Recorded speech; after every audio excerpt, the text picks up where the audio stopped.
Hello les amis, je vous retrouve pour une nouvelle vidéo sur le football et la Coupe du Monde 2026 et je vais revenir sur les résultats des matchs de quart de finale avec les demi-finales à venir. On va voir un petit peu toutes les infos des derniers résultats. On verra le classement des meilleurs marqueurs, celui des meilleurs passeurs et on verra aussi, et ça va être sympa, le parcours des demi-finalistes pour voir comment ils ont pu en arriver à ce stade de la compétition. On va faire un récap général et donc les demi-finales auront lieu le mardi 14 juillet et mercredi 15 juillet. On aura un mardi 14 juillet France-Espagne à 21h et le mercredi 15 juillet Angleterre-Argentine à 21h. Voilà, ce sont les 4 qualifiés. En quart de finale, la France s'est défaite du Maroc 2 buts à 0. L'Espagne a battu la Belgique 2 buts à 1, mais très difficilement avec un but dans les dernières minutes. L'Angleterre a battu la Norvège 2-1 après prolongation, mais aussi très difficilement. Et aussi difficilement, l'Argentine a battu la Suisse 3 buts à 1 après prolongation et à 11 contre 10 dès la 72e minute.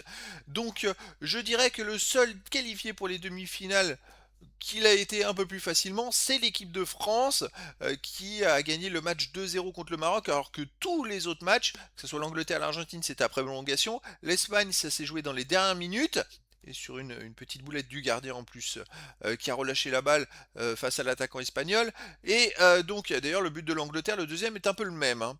Pour précision, donc voilà, c'est la France peut-être qui arrive le mieux physiquement en demi-finale et qui a eu, je dirais, les plus gros écarts avec ses propres adversaires. Alors, on va remonter un petit peu, les amis, à l'origine, avant, à la fin de terminer par le classement des meilleurs buteurs et celui des meilleurs passeurs. On va remonter à l'origine pour voir un petit peu le parcours de la phase de poule, puisqu'en demi-finale, on a un France-Espagne et on a donc un Angleterre contre Argentine. Alors, l'Angleterre, on va essayer de retrouver un petit peu l'Angleterre et l'Argentine. Mais d'ailleurs, je suis en train de me demander si c'est aucune des équipes sont dans les 8 premiers groupes. C'est quand même assez rare pour être souligné, mais effectivement, à part l'Espagne. L'Espagne qui est dans les premiers groupes. Alors l'Espagne était, alors c'est aussi étonnant, c'est que ce sont 4 équipes qui n'ont pas commencé tout de suite la compétition, puisque ils ont commencé, l'Espagne a commencé le 15 juin, alors que la compétition avait commencé le 11 juin, donc 4 équipes qui sont à peu près dans le même mode de récupération, qui ont eu moins de temps de récupération que les autres équipes, et qui se retrouvent en demi-finale. C'est quand même à souligner. Alors l'Espagne était dans le groupe H, ils avaient fini premier avec 7 points, 2 victoires, 1 nul, aucune défaite, 5 buts marqués, 0 but encaissé, c'est quand même très fort. Ils ont fait 0-0 contre le Cap-Vert, 4-0 contre l'Arabie Saoudite. Ils avaient mal démarré, hein, un match nul contre le Cap-Vert, mais comme quoi. Et puis après, le troisième match, ils ont battu l'Uruguay 1-0. Donc voilà, ils étaient sortis premiers de poule, mais ils avaient fait un match nul pour commencer et 0 but encaissé, c'est quand même pas mal. On a aussi la France qui était première dans le groupe I avec 3 victoires en 3 matchs, 10 buts marqués, 2 encaissés, plus 8 de différence de buts. C'était l'une des meilleures attaques d'ailleurs de la Coupe du Monde, hein. La France a battu le Sénégal 3-1, puis l'Irak 3-0, et ensuite ils ont gagné contre la Norvège 4-1. Donc voilà, demi-finaliste méritant. Dans le groupe L, l'Angleterre a fini première avec 7 points en 3 matchs, 2 victoires, 1 nul, aucune défaite, 6 buts marqués, 2 encaissés, plus 4 de différence de but. Et l'Angleterre avait commencé par une brillante victoire contre la Croatie 4-2 avant de faire 0-0 contre le Ghana. Ensuite, ils ont gagné 2-0 contre le Panama. Donc voilà, l'Angleterre plutôt brillante dans la poule, à part le contre le Ghana, le 0-0. Bon, voilà. De son côté, l'Argentine était première dans le groupe J avec 3 victoires en 3 matchs, 8 buts marqués, 1 encaissé, plus 7 de différence de but. Ils ont battu l'Algérie 3-0, ils ont battu l'Autriche 2-0 et ils ont battu la Jordanie 3-1. Donc voilà, on a 2 premiers de poule, la France et l'Argentine qui ont 9 points, qui ont tout gagné en poule, et 2 premiers de poule, l'Angleterre et l'Espagne, qui ont fait un nul, mais voilà, qui ont fini premier de poule, donc 4 premiers de poule. Il n'y a pas de surprise quand même là quand on arrive en demi-finale. En 16e de finale, alors on va reprendre un petit peu les matchs. La France donc s'est défaite de la Suède 3-0. Ça a été un match très brillant pour des Français. L'Angleterre, ça a été quand même très très compliqué. Ça a été même presque miraculeux, puisque l'Angleterre s'est défaite de la République démocratique du Congo 2-1. Ils étaient menés 1-0 avant que Harry Kane sorte 2 buts. Un de la tête pour égaliser, et puis alors une frappe monstrueuse, monumentale, à 10-12 minutes de la fin, qui va sous la barre.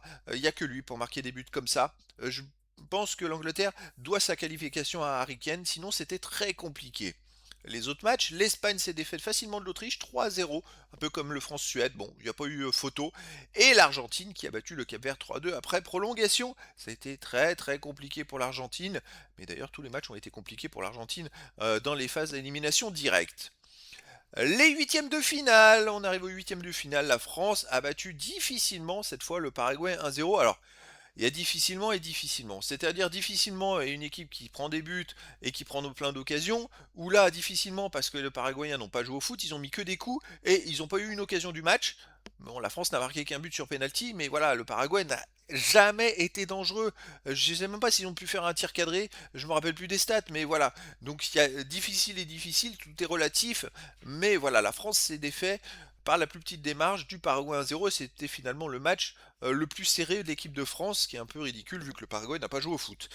C'est les autres matchs, alors on a l'Angleterre qui s'est défait aussi du Mexique 3-2 chez une équipe qui jouait chez elle, hein, le Mexique qui était invaincu dans cette compétition, qui n'avait je crois pas encore encaissé de but et qui perd 3-2 contre l'Angleterre. Là c'était une victoire brillante des Anglais par contre.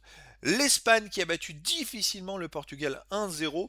Et d'ailleurs, je me demande si l'Espagne n'ont pas marqué à la 92e minute dans les arrêts de jeu. Donc ça, les Espagnols, deux fois de suite, ils gagnent dans les dernières minutes. C'est quand même pas rien. C'est à souligner. Et l'Argentine qui a battu l'Égypte 3-2 miraculeusement. C'est vrai que, à part l'équipe de France qui a largement mérité sa demi-finale, les trois autres équipes ont eu beaucoup de difficultés. Alors, miraculeusement pour l'Argentine, je rappelle que l'Égypte menait 2-0 à la 78e minute, qu'ils ont même marqué un but qui a été refusé suite à une faute plus de 20 secondes avant, mais voilà, qui était pas non plus, qui n'avait pas été sifflé à la base. C'était très difficile. Et puis derrière, miraculeusement, l'Argentine marque 3 buts en 12 minutes, dans les 12 dernières minutes avec un but, des buts un peu, voilà, un peu, on va dire, un peu chanceux, si ce n'est que moi je pense que l'Égypte s'est cru qualifiée et qu'ils ont été un peu plus laxistes sur des pressings défensifs ou sur des placements, et c'est ce qui fait qu'ils ont pris but sur coup. Après, il y a eu le stress. À la fin, ils ont le fait d'avoir 2-2, ils ont voulu attaquer à tout va, ils se prennent un contre et ils prennent un troisième but. Donc voilà, une victoire de l'Argentine, petite victoire de l'Argentine, qui passe trois fois de suite quand même au ras des pâquerettes, on va dire.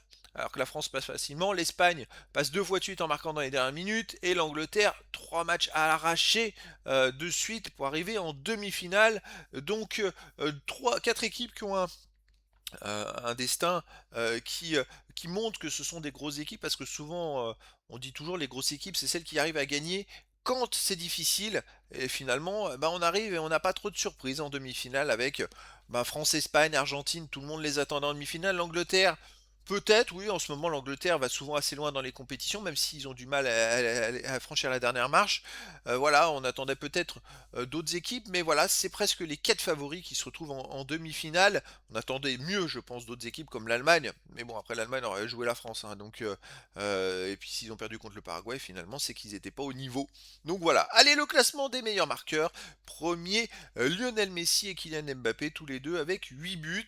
Ensuite, troisième, Haaland de la Norvège avec 7 buts. Quatrième, Bellingham de l'Angleterre et Harry Kane de l'Angleterre avec 6 buts. Bellingham, il paye pas de mine, mais il a marqué 6 buts, les amis, dans cette compétition. C'est quand même assez exceptionnel et c'est à souligner. Moi, je trouve que c'est très important. On parle d'Harry Kane qui a sauvé la mise à l'Angleterre, mais Bellingham, il marque dans quasiment tous les matchs qu'il joue. Et là, il a encore marqué, il a marqué deux buts et pour qualifier l'Angleterre, au tour précédent, il avait marqué deux buts. Dans les matchs importants, il est présent, Bellingham, donc c'est à souligner. Sixième, Dembélé de la France avec 5 buts. Septième, Vinicius Junior du Brésil. Oyarzabal de l'Espagne. Quinones du Mexique. Sarr du Sénégal avec 4 buts. Le classement des meilleurs passeurs, toujours premier Michael Olise de la France avec 5 passes décisives. Deuxième ex aequo, Guimarães du Brésil, Diaz du Maroc et Odegaard de la Norvège, 4 passes. Donc 3 joueurs qui ne sont plus dans cette compétition. Après, à 3 passes, on a Wirtz de l'Allemagne, Gordon et Saka de l'Angleterre, Mbappé de la France. Mbappé, 8 buts, 3 passes hein, quand même. Hein. C'est quand même énorme. Hein. Alvarado du Mexique, Schelderup de la Norvège, Isaac de la Suède, avec 3 buts, 3 passes décisives.